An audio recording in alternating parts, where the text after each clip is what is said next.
Paris, the city of lights, dreams, and haute couture.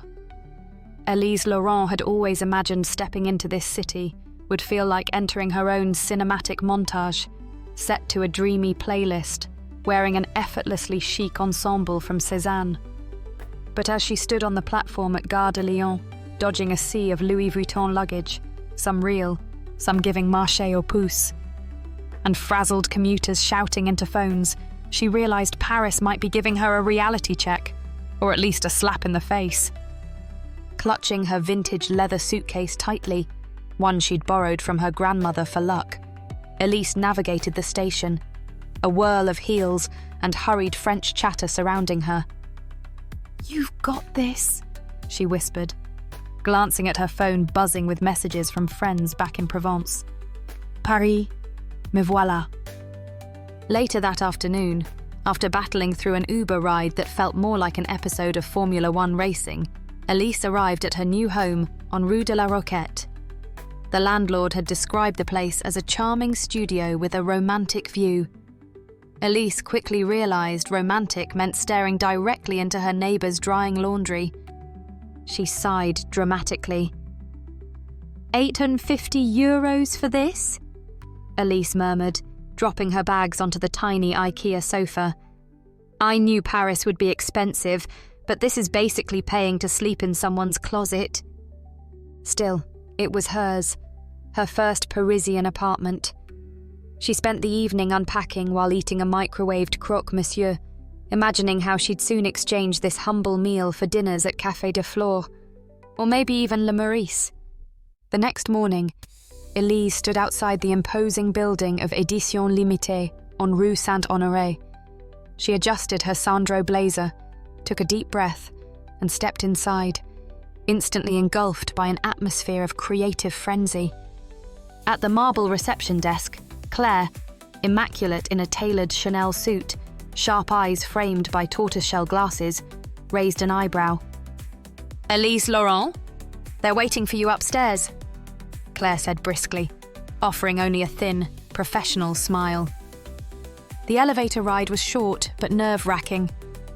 Elise could feel her heart racing as the doors opened onto the editorial floor, bright, sleek, and filled with impossibly stylish employees, clad in Dior and Isabelle Marant, clutching coffees from Angelina. Jules Lambert spotted her instantly. Silver-haired, stern, yet striking in his tailored navy suit, he approached swiftly. "Elise, bonjour, finally," he said warmly, yet clearly under stress. "Your blog had charm, but this is Édition Limitée. Authenticity sells, yes, but it must be controlled." Behind him, Amara Cater appeared, tall and poised in a striking Stella McCartney ensemble, her demeanor calm yet commanding. "Welcome, Elise," Amara greeted, eyes evaluating her outfit approvingly. "Our photographer cancelled. He had a better offer apparently. Your first day just got interesting." Jules sighed deeply, pinching the bridge of his nose. "Perfect timing. Welcome to Paris, Elise. I'd advise you to go eat something and come back in an hour while we take care of this last-minute chaos." Elise understood and excused herself. She went seeking refuge at Parc Monceau. As she sat on a bench unwrapping a sandwich she'd grabbed from Paul, she noticed a young man pacing irritably near professional camera equipment. "Bad day?" she asked curiously. He turned sharply, dark curls messy, wearing a casual Acne Studios jacket over a white tee. "My influencer client decided yoga at Le Ritz was more important than our scheduled shoot." An idea struck Elise, bold, risky, yet undeniably exciting. "You're a photographer?" she asked quickly, excitement rising. "Leo Bianchi," he replied cautiously. "And yes." "I'm Elise Laurent. I have a photography emergency for a shoot, right now actually. Would you be interested?" Elise proposed, her tone hopeful. "Depends. Who for?" Leo raised an intrigued eyebrow. "Édition Limitée?" she replied confidently. Leo blinked, impressed. "Well, Édition Limitée certainly beats photographing another yoga pose. Count me in. Returning to Édition Limitée with Leo, Elise felt newfound confidence. Jules initially frowned skeptically, but Leo's Hermès and Balmain portfolio quickly eased his concerns. Good instincts, Elise, Jules admitted grudgingly, a rare smile appearing. Amara gave an appreciative nod, examining Leo's work critically. Let's not waste time then. The photo shoot began instantly, Leo effortlessly taking charge, capturing shots filled with energy and elegance. Models dressed in Valentino gowns and Jacquemus suits posed with newfound confidence under Leo's reassuring directions. Elise watched proudly, seeing her risky decision come to life. By evening, the shoot was wrapped successfully. Elise felt invigorated. Maybe, just maybe, she belonged here after all. Drinks tonight, to celebrate surviving day one? Leo asked playfully. Only if you promise there's champagne, Elise teased back. They settled into a cosy corner at Café Charlot, the Marais buzzing around them.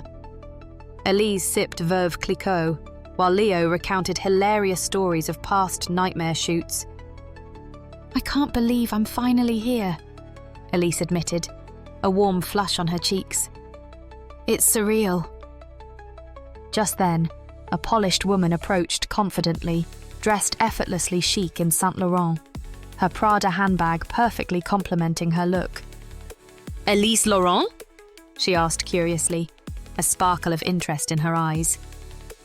Surprised, Elise nodded cautiously. Here's my number. I'm Clémence Durand. The woman smiled warmly. I adore your blog. It's refreshingly real. You wrote on your blog that you were coming to Paris, but I didn't expect I'd run into you. So, welcome to Paris. We should chat sometime. With that, she breezed away, leaving Elise stunned. Elise chuckled and said, Merci beaucoup. A happy warmth spread through her. Leo laughed softly, clearly amused. Already famous, I see. That night, back in her tiny apartment, gazing at a postcard-perfect view of Parisian rooftops illuminated under the twilight, Elise felt hopeful. Her journey had just begun, but it already felt rewarding. Yes, that's the word. Paris seemed rewarding.